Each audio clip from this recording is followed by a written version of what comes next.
আজ 5ই সেপ্টেম্বর শিক্ষক দিবস এবং সর্বপল্লী রাধাকৃষ্ণন স্যারের জন্মদিন। তো চলো সর্বপল্লী রাধাকৃষ্ণন স্যার সম্পর্কে অল্প বিস্তরে জেনে নেওয়া যাক। 5ই সেপ্টেম্বর 1888 সালে তিনি তামিলনাড়ুর তিরুত্তানিতে জন্মগ্রহণ করেন। তিনি ছিলেন একাধারে রাজনীতিবিদ, দার্শনিক এবং অধ্যাপক। 1905 সালে তিনি মাদ্রাজ খ্রিস্টান কলেজে দর্শনে অনার্স নিয়ে ভর্তি হন এবং অনার্স কমপ্লিট করার জন্য তাকে একটি থিসিস লিখতে হয়, যেটি ছিল the ethics of the Vedanta and its metaphysical presuppositions, অর্থাৎ যার বাংলা অর্থ বেদান্ত দর্শনের বিমূর্ত পরিকল্পনা।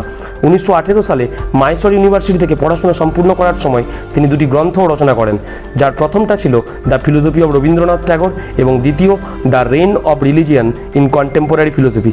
এছাড়াও তিনি স্বাধীন ভারতের প্রথম উপরাষ্ট্রপতি হিসেবে নিযুক্ত হন এবং দ্বিতীয় রাষ্ট্রপতি। এছাড়াও তিনি ভারত থেকে সোভিয়েত ইউনিয়নে যাওয়া দ্বিতীয় রাষ্ট্রদূত।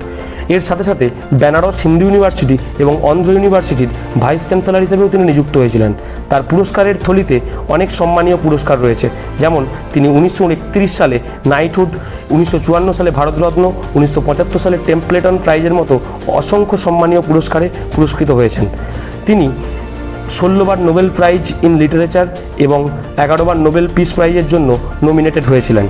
তবে 1929 সালে যদুনাথ সিংহ থিসিস চুরির অভিযোগে ক্যালকাটা হাইকোর্টে সর্বপল্লী রাধাকৃষ্ণনের বিরুদ্ধে মামলা করেন, যেটা ডক্টর সিংহ মডার্ন রিভিউ পত্রিকাতেও প্রকাশ হয়েছিল, কিন্তু কলকাতা হাইকোর্ট এই মামলার কোনো রায় বের না করেই স্থগিতাদেশ দিয়ে দেন।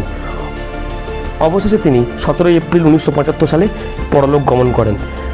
তিনি যখন রাষ্ট্রপতি ছিলেন, রাষ্ট্রপতি হওয়ার পর তার গুণমুগ্ধ ছাত্র ও বন্ধুরা তার জন্মদিন পালন করতে চাইলে তিনি বলেন, আমার জন্মদিন পালন না করে 5ই সেপ্টেম্বরকে শিক্ষক দিবস হিসেবে পালন করা হলে তা আমার জন্য গর্বের বিষয় হবে।